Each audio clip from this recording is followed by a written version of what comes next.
So I'm going to go off script here for a second.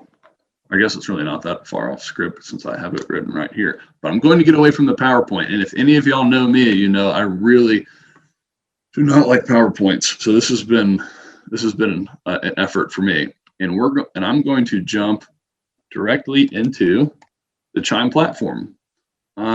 If you are not a Chime client, we would love to have you. But your CRM should have some of these tools that I'm about to go over in order to build automated follow-up plans. If it does not, we should talk. If you're a Chime client and you're not totally familiar with some of these tools, please visit the Help Center. So there are two types of follow-up. I call them dynamic and static. The AI assistant is a dynamic form of follow-up. I actually kind of put that in its own category. But for all intents and purposes, it's dynamic. It changes. It's actually conversational. Very, very powerful, as aforementioned. But what I want to share with you today is the way smart plans or drip campaigns. If you're not a Chime client, you would know this as a drip campaign. And this is our version of drip campaigns. We just call them smart plans because they do a little bit more than your run-of-the-mill drip campaign.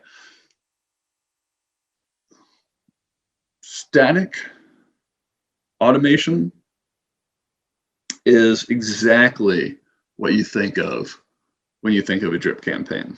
You build it once, it is the same way forever and ever. That's all it will ever be. It goes out on schedule, on time, regardless of what's changed. And that has value in certain circumstances. We know birthdays don't change. Closing dates don't change. Anniversaries hopefully don't change.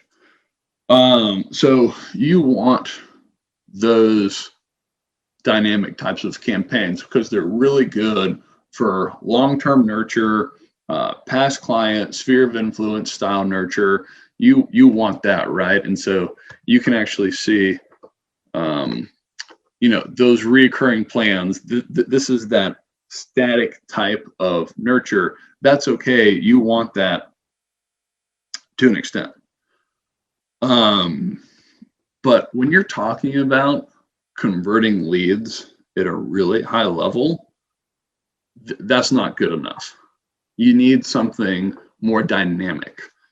And what I mean by dynamic is that if the circumstances change, the smart plan or drip campaign or whatever you use can change with it, right? So this is really common with behavioral-based messaging, but this needs to be. This is a more complicated topic than I think people necessarily give it credit.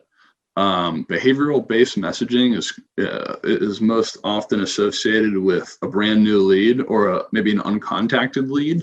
A lead came in 6 months ago and they just came back to your website. I definitely want my system texting them, right? They came in 6 months ago. I forgot about them 5 months and 28 days ago, right? So I'm off. I'm selling real estate. I'm busy. But the system is never going to be too busy for these kind of leads. So think of it this way. A lead, again, you've never contacted this lead. It's an online lead, no prior relationship. Returns to the website after 28 days, 4 weeks. This is these details right here are where so many people actually begin to drop the ball, because I need my system to know the difference between a return visitor that is a uncontacted lead and a client that I helped buy a home 2 months ago, right? Because what happens if a client I helped sell a home 2 months ago comes back to my website because their neighbor's home got listed, right? So now they're on my website, looking at the neighbor's house, making sure it doesn't look better than theirs, whatever. And they get a text message from my system saying, "Hey, thanks for coming back to the site. Have you already purchased, or are you still looking?" And you sent that to your client from 2 months ago. That's a bad look. It's a bad look. So I need my system to know that if someone is in the closed pipeline stage, don't text them that. Remind me or send me a notification so I can reach out to that person. If they closed 2 months ago, you can probably just let it slide. If they closed 5 years ago and they're coming back to your website, this is probably the right time to be reaching out to them. But I don't want just a standard text going out to them. However, if that is a new lead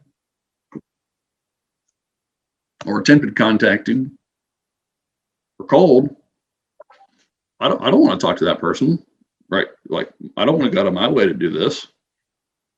I'm growing a business here. I don't have time for every single lead that comes back to my website after 28 days. I want the system to send a text, send an email, right? And if they respond, that's when I show up and I provide my expertise.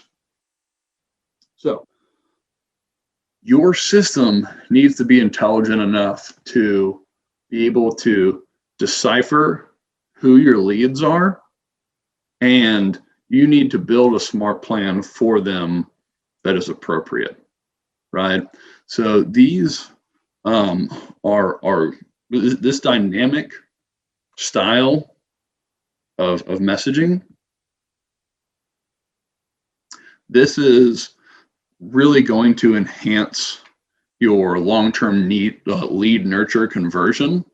You can use them for brand new leads. I think what we're doing with our AI assistant trumps all of this, from a speed to lead, new lead, lead nurture to an extent, conversation. But if you don't have an AI assistant in your business, you definitely need something like this. This is a non-negotiable. So keep that in mind. And that's a phrase that I would want you to implement into your business as well, is non-negotiable. Come up with a ruthless set of core values, right? We talked about in the beginning. Those are non-negotiables for us at Chime. If you want to work here, you have to have these core values. If you don't, this is not the best place for you. If you run a business, if you have new leads, if you have technology in your business, there's certain standards that are non-negotiables. In order to scale and grow a profitable business, this is what you have to do. And what I want to point out is none of what I've said, nor what I'm going to say, included buying any more leads than you have today, right? This is all technology to get the most out of what you already have in your business. If you don't implement this, and instead you just continue to do what you're doing and just buy more leads and fill the funnel at the top, you'll probably get more closings at the bottom. But if you're not returning, you're not increasing your return on investment. You're putting more money here, you're getting a consummate number of closings down here. Percentage-wise, ROI stays the same. And the concern there is because you have more leads, you may become more overwhelmed, so you may not be able to scale your conversion rate. So you, matter of fact, may decrease your return on investment percentage-wise, and you definitely can't increase your return on investment percentage-wise. So there's really only downside of buying more leads without implementing proper automation into your business. So think about that, because that is Absolutely. Um, an overlooked aspect of scaling a real estate business is buy more leads without necessarily increasing your return on investment.